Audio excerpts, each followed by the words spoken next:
Barsiiftuu fi qorattuun qaxaleen Madaanit Tarreessaa eenyudha? Kam jirtan kabajamtoota dhaggeeffattoota keenya, qophii keenya irraatiin seenaa gabaabaa balaa tiraafikaa torbee kana uumameen hayyoof biraa dhabne keessaa tokko kan taate Madaanit Tarreessaa qabannee isiniif dhiyaanneerra. Amma xumura qophii keenyaatti nu faana bu'uun nu hordofaa.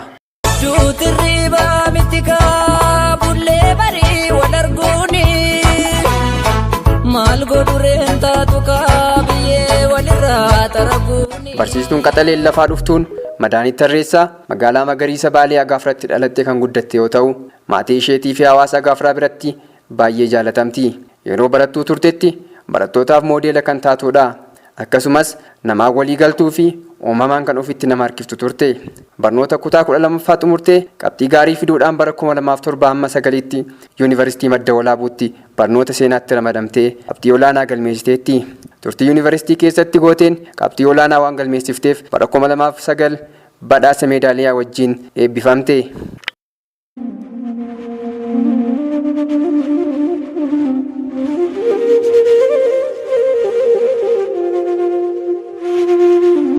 Barsiiftuun Madaanit Tarreessaa damee barnoota seenaatiin akka yuunivarsiitichaatti qabxii isheen galmeessite waan guddaa tureef barsiiftuu kaadhimamtuu ta'uudhaan filatamtee achuma keessatti hafte.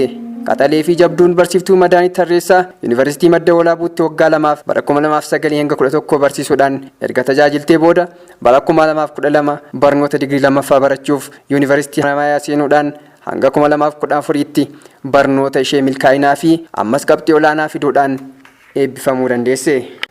Madaanit barnoota milkaa'inaa Yuunivarsiitii Haramayaatiin booda gara Madda Walaabuutti deebi'uudhaan hojii barsiisummaa ishee itti fufte. Hojii barsiisummaa isheetiin baay'ee cimtuu fi jaalatamtuu akkasumas kabaja hojii isheetiif kan qabdu barattoota ishee birattis baay'ee jaalatamti turte. Geessitee yaadduu fi jabduun qaxaleen Madaanit Tarreessaa abjuu ishee, galma ishee fi mul'ata ishee beektuu fi hayyuu ijoollee ishee jechisiisa. Madaanit yeroo dhiyoo keessatti bultii horattee akkasumas barnoota PhD itti fufuudhaaf kaayoo qabdi turte.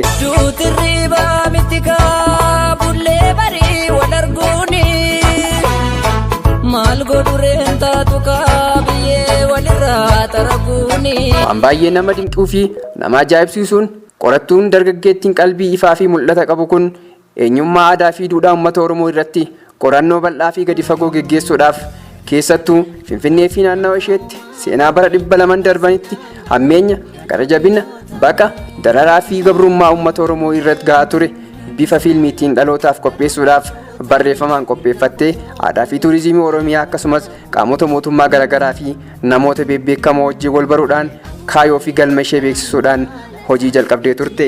Tibbanaa immoo hiriyoota wajjin guddatanii fi kan walitti dhiyaatan akkasumas turtii yuunivarsiitii keessatti kan wal bartee walitti qabuudhaan dhaabbata tola ooltummaa rakkoo sochii hawaasaa fi diinagdee Baalee fi naannawa jiru furuudhaaf irratti xiyyeeffatu hundeessitee seera qabeessa gochuufis adeemsa irra turte. Gaafa caamsaa 2023 barsiisotaa fi hojjettoota Yuunivarsiitii Madda Walaabuu 45 fe'ee konkolaataa gara Shaashamannee hojiidhaaf deemaa tureen karaa irraa goruudhaan hallayya keessa galee balaa hamaa uumameen hayyootaa fi hojjettoota du'aan dhabne keessaa tokko Madaanit Tarreessaa turte. Umrii xiqqoo kanaan uummataa fi biyya isheetiin waan baay'ee hojjechuudhaaf kan dandeessu yeroo kanatti of biraa dhabuun gaddi guddaan onnee keenya miidheera. Haa ta'u malee kaayoo fi galma barsiiftuun Madaanit hojjechaa fi turte galmaan ni geenya. Uummataa fi hawaasa Itoophiyaa maraaf jajjabina hawwina. Qopheessee kan dhiyeesse anu Marqaasim ture.